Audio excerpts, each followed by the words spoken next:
O mais recente levantamento do Instituto Atlas Intel, publicado pelo À Tarde na terça-feira desta semana, apontou um crescimento na aprovação do governo Lula, governo do presidente Lula, e consolidou o petista como o político mais bem avaliado do país. De acordo com a pesquisa, Lula tem a aprovação de 50,8% dos brasileiros, um crescimento de 3,4% em comparação com os números revelados no mês de março, quando Lula possuía 47,4% de aprovação da população. Sobre esse e outros levantamentos, a gente conversa agora com o analista político e colunista de À Tarde, Pedro Menezes, conosco. Oi, Pedro, seja bem-vindo, bom dia. Oi, Jefferson, prazer falar com vocês mais uma vez, bom dia. Prazer todo nosso. Para iniciar esse nosso papo, faça um resumo das pesquisas, porque teve essa da Atlas Intel, mas outros institutos também divulgaram pesquisas de desempenho do governo Lula, se a população está aprovando ou não, especialmente para a gente, Pedro, procure aí destacar as áreas em que houve maior crescimento de Lula. Bom, ontem teve até um experimento interessante, porque saíram várias pesquisas em um dia só. Salvo engano, em um espaço de 24 horas aí, teve os números da Quest, da Atlas e da CNT-MDA. E muita gente foi falar o que? O Lula caiu na CNT-MDA, o Lula caiu até um pouco na Quest e subiu na Atlas. Então são resultados diferentes ao que muita gente supôs. Mas não, são resultados quase iguais. A questão é que a Atlas faz a pesquisa com maior frequência e por isso tinha captado um momento mais próximo, imediatamente anterior, e captou agora uma pequena alta do governo. Na prática, Jefferson, o que a gente está vendo é o mesmo cenário de 2022. O grupo de Bolsonaro é o maior grupo político do Brasil, é bastante homogêneo, bastante coeso, unido, como eu já falei aqui, salvo engano, a semana passada, né? E o grupo de Lula é o segundo maior do Brasil, muito menos coeso, só que o grupo de apoiadores de Lula, em amplo senso, acaba sendo maior por causa do antibolsonarismo. E essa é uma coisa que a gente continua a ver. Por exemplo, desde a pesquisa anterior, em que o Lula tinha uma popularidade muito pior, enquanto o governo Lula, né, a aprovação pessoal dele não mudou. Quer dizer, o Lula melhorou a aprovação do governo Lula, mas a aprovação da pessoa Lula não melhorou tanto. Então, o que a gente vê até um pouco que eu comentei semana passada, e esse cenário que a gente está vendo se consolidar há bastante tempo, que é de um eleitorado que apoia Lula, mas não é tão lulista, e parece estar ficando até cada vez menos lulista, só que ainda assim segue muito firme no antibolsonarismo. Um ponto interessante até a se destacar nessa Atlas é que, apesar do apoio a Lula não ter aumentado, né, ter se mantido como na pesquisa anterior, que estava bem baixo até, e que explicava a piora dos números do governo também na pesquisa anterior, os números de Haddad e Tebet estão muito bons, estão muito melhores, na verdade, né, do que na pesquisa anterior. Acho que o Haddad, se não me engano, subiu 3 margens de erro na aprovação e caiu 2 margens de erro, né, que seriam 4 pontos percentuais, na rejeição. Quer dizer, o Haddad está muito menos rejeitado, muito mais aprovado. A Tebet a mesma coisa. E as opiniões sobre percepção da economia e sobre perspectiva da economia, né? Percepção da economia é o que você acha que está... Como é que você acha que está o momento econômico? Nunca tanta gente disse que o momento econômico está bom e nunca tão pouca gente disse que o momento econômico está ruim. O mesmo vale na perspectiva. Nunca tanta gente disse que tem uma perspectiva otimista sobre a economia e nunca tão pouca gente disse que tem uma perspectiva negativa. E isso acaba ajudando a aumentar essa aprovação do governo, aumentar a reputação, melhorar a reputação de Tebet, melhorar a reputação de Haddad e permitir que a aprovação do governo cresça mesmo com a reputação de Lula não tendo melhorado desde as pesquisas anteriores. Pedro, considerando esse cenário de aumento na aprovação do governo Lula, como é que você analisa o atual contexto político no Brasil em comparação com esses últimos anos? A gente percebe alguma mudança significativa na percepção dos eleitores desde as eleições de 2022, por exemplo? Muito pequena essa mudança, Jefferson. muito, muito pequena. Como eu disse, o grupo político do Lula é um pouco menor do que o Bolsonaro hoje, o que já era nas eleições de 2022, né? O Lula ganhou porque ele teve muitos votos de eleitores que não são exatamente do grupo político dele, mas acabam indo para o grupo político dele porque são fortemente anti-bolsonaristas. Então isso se mantém, e o quadro geral se mantém, né? Você tem mais gente que parece preferir Lula a Bolsonaro quando você contrapõe os dois, ao mesmo tempo que você tem mais gente que aprova do que reprova o governo. Todas as vezes você tem essas perguntas binárias, em geral o governo vai relativamente bem. Quando você vai olhar o perfil dessas pessoas que aprovam o governo, existe uma heterogeneidade grande, uma falta de coesão, uma falta de união, como queiram chamar esse fenômeno. O fato é que as preferências estão bem parecidas com o que a gente via nas eleições de 2022. Uma das áreas em que Lula se destaca na comparação com o governo Bolsonaro é na área social, né? A redução da pobreza, políticas sociais. Como é que você avalia o impacto dessas políticas na percepção dos eleitores, na agenda política nacional, Pedro? Positiva e certamente influencia esses melhores números de Lula em relação ao Bolsonaro, né? E em todas essas áreas sociais, de fato, o Lula tem um desempenho superior. Quando a gente observa, porém, os temas mais importantes para o eleitor, eles não estão hoje nessas áreas sociais. Os temas hoje com qual o eleitor mais se importa são criminalidade e corrupção. E eu vejo aí um quadro preocupante para o governo, porque embora o governo Lula seja melhor avaliado do que o governo Bolsonaro em quase todas as outras áreas, nessas duas áreas a coisa fica um pouco mais igual. Nessas duas áreas, e quando o assunto é responsabilidade fiscal também, o eleitor parece estar mais indeciso, embora a aprovação de Lula não seja tão menor que a de Bolsonaro. Acho que em algum desses casos até supera um pouquinho ou fica ali empatada.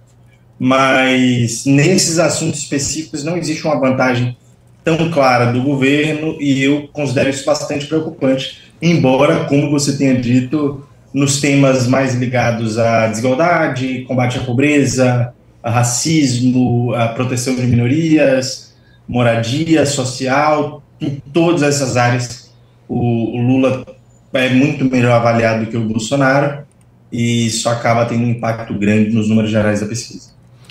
Bom dia, Pedro, Ernesto. Pedro, uma sequência de pesquisas mostrou a queda aí na popularidade do presidente. Ele chamou a reunião ministerial, puxou umas orelhas, deu umas indiretas e mandou os ministros irem à luta.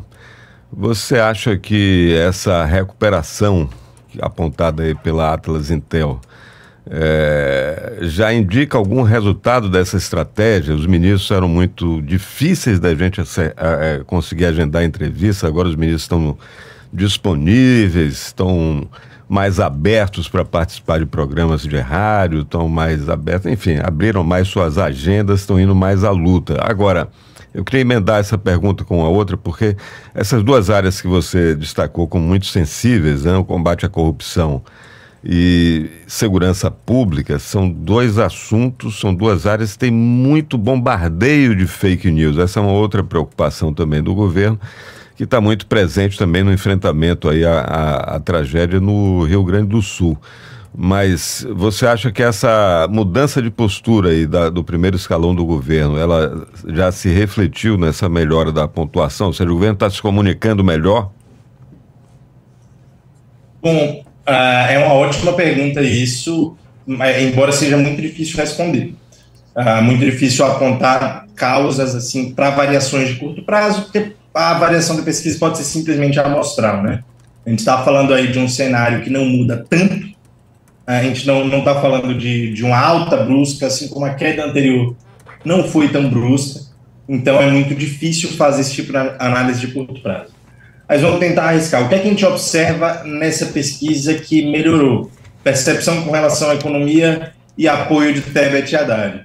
Então, se realmente os números da pesquisa não forem devidos a qualquer tipo de viés amostral, essa alta do governo, e esse cenário for razoavelmente confiável, a gente poderia atribuir muito a essa melhoria da economia, esse pequena alta de apoio do governo. E o que a gente observa também não é se essa tese do problema de comunicação fosse correta, o que a gente veria seria uma melhora transversal da reputação, né? Reputação que eu estou chamando é a pesquisa, a pergunta que pede para os entrevistados dizerem se eles têm imagem positiva ou negativa sobre determinado político. Essa aprovação não subiu para todo mundo do governo, inclusive não subiu para o próprio Lula, subiu muito mais para Tebet e para o Haddad. Então, tenho minha dificuldade de aceitar essa tese de que houve uma melhora geral na comunicação do governo, embora eu até concorde que houve uma melhoria pontual. E em relação a essa questão sobre fake news, eu concordo inteiramente que esse é um ponto central que impede o governo de ter uma aprovação maior do que ele tem hoje. Porque, de fato, como você falou, são dois temas cheios de fake news. A gente tem no Brasil, e eu sei, muita gente evita falar esse tipo de coisa porque, enfim, geralmente é rotulado como esquerdista quando fala. Porém, existe no Brasil um grupo que recorrentemente está divulgando notícias falsas para poder manipular o debate público. A gente tem diversas evidências disso, tem até investigações em curso sobre isso, e esse tipo de coisa acontece. E no tema de criminalidade, é impressionante como o PT não responde nada disso. Por exemplo, a direita inteira fala que Lula é aliado do PCC. O que é que o PT diz para refutar essa acusação? Fala que Lula é aliado do Comando Vermelho. O que é que o PT diz para refutar essa acusação? O grupo de Bolsonaro tem diversas conexões, até que o PT não explora com certos grupos criminosos, assim. Então, de fato, o discurso do PT nesse campo me parece inteiramente equivocado, até porque ele mal existe. Inclusive no combate à corrupção também. O PT acaba tendo uma postura muito mais defensiva de defender o Lula em relação à Lava Jato, etc., e não consegue recuperar aquele discurso de um outro tempo do PT, em que o PT era visto como partido da ética na política. Então, eu realmente concordo com você que existe um potencial a ser explorado aí, que é muito grande. A gente está falando desses temas, a Atlas tem essa pergunta, né, que pede para o eleitor, pro entrevistado, responder quais são os 3 maiores problemas do Brasil. E cerca de 60% das pessoas coloca corrupção e criminalidade entre os 6 maiores problemas do Brasil. É um índice muito maior que o dos outros problemas. A gente está falando aqui de um índice que em algumas pesquisas recentes aparece com 3, 4 vezes maior do que o terceiro problema citado. Assim, as pessoas citam isso com muito mais frequência do que citam a economia, às vezes, do que citam a desigualdade social, outros assuntos de primeira importância. Então, isso mostra um pouco como o Brasil está preocupado com esse assunto e como seria importante se o governo tivesse um discurso coerente sobre isso. A gente está conversando aqui com o analista político e colunista de A Tarde, Pedro Menezes. Deixa eu puxar o foco um pouquinho agora para Salvador, Pedro. A gente está vendo aí essa tragédia no Rio Grande do Sul, que certamente coloca em evidência a questão das mudanças climáticas, a importância da prevenção de desastres naturais. Como é que esse tema deve ou pode influenciar o cenário político local, especialmente em relação à eleição para a prefeitura, hein, Pedro? Olha, Jefferson, eu não tenho certeza se esse tema vai influenciar o cenário político local, mas eu tenho certeza que deveria. E para ilustrar isso, muito fácil, posso simplesmente fazer uma pergunta a vocês. Vocês frequentaram o Porto da Barra, assim, boas memórias no Porto da Barra ao longo da vida? Vocês acham que é um lugar importante para a cidade? Certamente. Aí você, Ernesto? Sim, claro. Tudo bem, o Porto da Barra vai acabar. A população não sabe disso, mas diversos cientistas afirmam, essa frase, inclusive, o Porto da Barra vai acabar, é do professor José Maria Landim, do Departamento de Geologia da UFBA. especializado em geologia marinha. Existem diversas organizações que já alertaram sobre isso. Com o aumento do nível do mar, o que a gente vai ver vai ser um risco maior de inundações e eventos climáticos extremos, como os do sul. Então, isso aí já evidencia muito claramente que esse tema é importante para a eleição. Mas também a gente vai ver mudanças permanentes na cidade. Dentre elas, o fim de diversas praias com uma faixa de areia mais reduzida, como a do Porto da Barra, como a Praia da Paciência, no Rio Vermelho, como a Ponta do Maitá. Diversas praias ali da Cidade Baixa vão acabar se perdendo, e não é só perder praia, a gente está falando também de transtornos muito grandes para quem mora próximo do nível do mar e muito próximo do mar. Acho que especialmente a população ali da Cidade Baixa deve passar por isso, a população das ilhas da Baía de Todos Santos, Ilha de Maré, etc., também deve passar por isso. Então, o Porto da Barra, eu cito como exemplo inicial, porque o Porto da Barra é um centro de banho de mar em Salvador, desde antes dos portugueses chegarem. Os portugueses chegam há mais de 500 anos atrás e falam: olha, os índios tomam banho ali. A gente tem esses relatos, e Caramuru certamente tomou banho ali, enfim.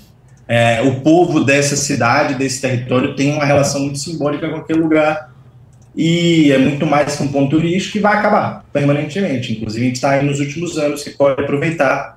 Isso não é só um assunto eleitoral, também é uma dica de passeio: aproveite antes que acabe. Então, assim, é de primeira importância.